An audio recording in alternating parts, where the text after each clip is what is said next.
हरि ओम।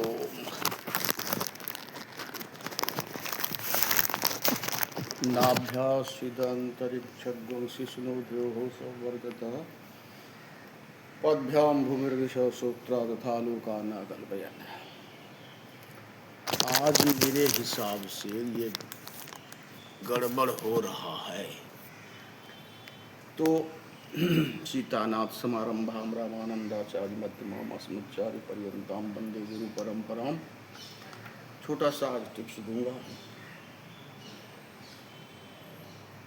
शुक्र और मंगल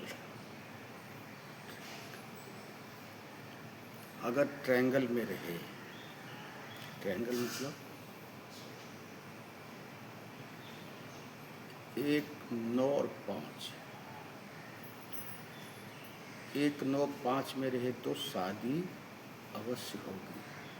शादी होगी या नहीं होगी, शादी के लिए जो भटकते हैं उसको खुद अपना कुंडली देखना चाहिए। 1, 5, 9 और एक जो कहते हैं फर्स्ट हाउस को, फर्स्ट हाउस।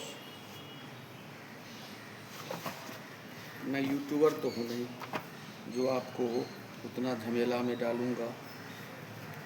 तो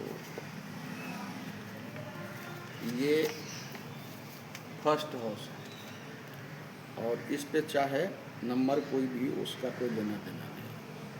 तो ये 1 और यहीं से 5, यहाँ से 9, चाहे यहाँ बैठा रहे, इसमें भी बैठ करके 1, 5, 9, फिर इसमें भी बैठा रहे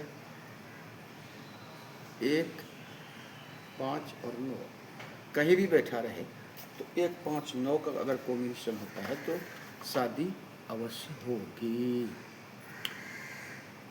राहु और शुक्र का कॉम्बिनेशन हो कुंडली में तो उसमें लिखा है कि धनी योग होता है, उसके पास पैसे रहता है, क्योंकि आसुरी वृत्ति होता है और पैसे उसी के पास होता है जो असुर प्रवृत्ति के लोग होता है।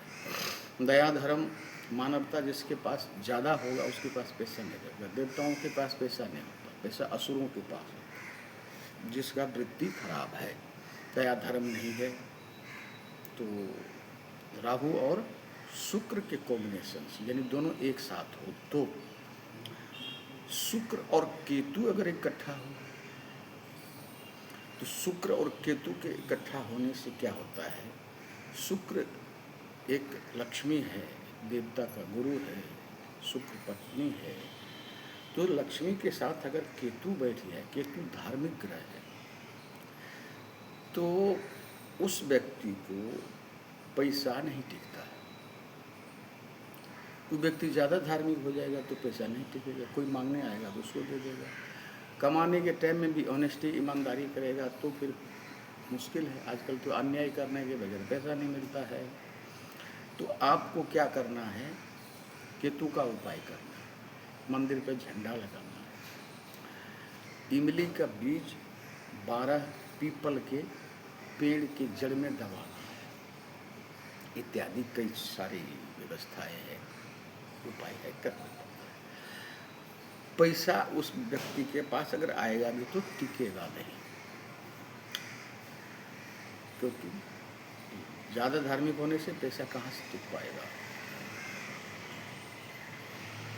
लेकिन अचानक पैसा आने का योग तब बनता है गुरु पर से शुक्र क्रॉस करे, यानी जिस जगह गुरु बैठा है कुंडली में, आज के टाइम में, गोचर के टाइम में, ट्रांजिट के टाइम में अगर उस पर से शुक्र जा रहा है तो अचानक पैसा आपको मिल जाएगा, कहीं न कहीं से आपको प्राप्त होगा। उसको अचानक कहते हैं। यानी बार बार इसको सुने और समझे। आपके जन्म कुंडली में जिस जगह है गुरु बैठा है, और आज के टाइम में देखना शुक्र कौन से राशि में है।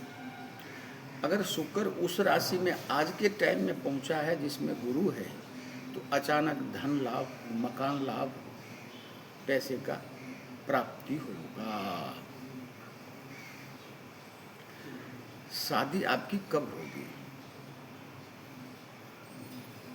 तो आपको ये देखना है कि गुरु कहाँ बैठा है। ये मेल के लिए है, और फीमेल के लिए यही फार्मूला लगेगा, शुक्र कहाँ बैठा है। गुरु जहाँ बैठा है उसको आप 25 साल मान के चले, क्योंकि आजकल के टाइम में उससे कम में कोई शादी नहीं करता। अगर कंजक्शन हो तो फिर 25, 24, 23 साल में आपकी शादी हो जाएगी। बृहस्पति जहाँ बैठा हो या शुक्र जहाँ बैठा हो फीमेल कुंडली में, उसको आप 25 ईयर मान के चलें, जो मेरा 25 साल ये है। उसके जितने घर आगे में शुक्र हो बृहस्पति से, उतने साल में आपकी शादी हो जाएगी। उसी तरह से शुक्र के आगे जितने आगे मंगल बैठा हो, क्योंकि मंगल पति के कारक है। ये नॉर्थ इंडियन कुंडली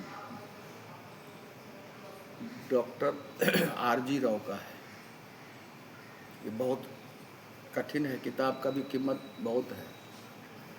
तो शुक्र के यानी साथ बैठा हो शुक्र और मंगल फीमेल के लिए है, तो आपकी शादी कन्फर्म है। शुक्र से मंगल ट्रायंगल में हो तो आपकी शादी कन्फर्म है। और 25 साल आप शुक्र को मान लीजिए, ये 25 साल है इस घर में बैठा है। उसके आगे जितने घर में बैठा है मंगल, तो 25 हो गया, 26 हो गया, 27 हो गया, 28 हो गया, इस तरह से आप गिनिए, तो उतने ईयर में आपकी शादी हो जाएगी।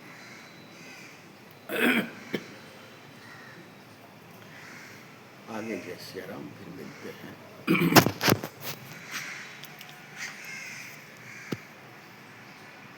मैं कोई यूट्यूबर नहीं हूँ। अगर आप सुनते हैं, आपको फ़ायदा लेते हैं, तो आपको लाइक शेयर करना चाहिए।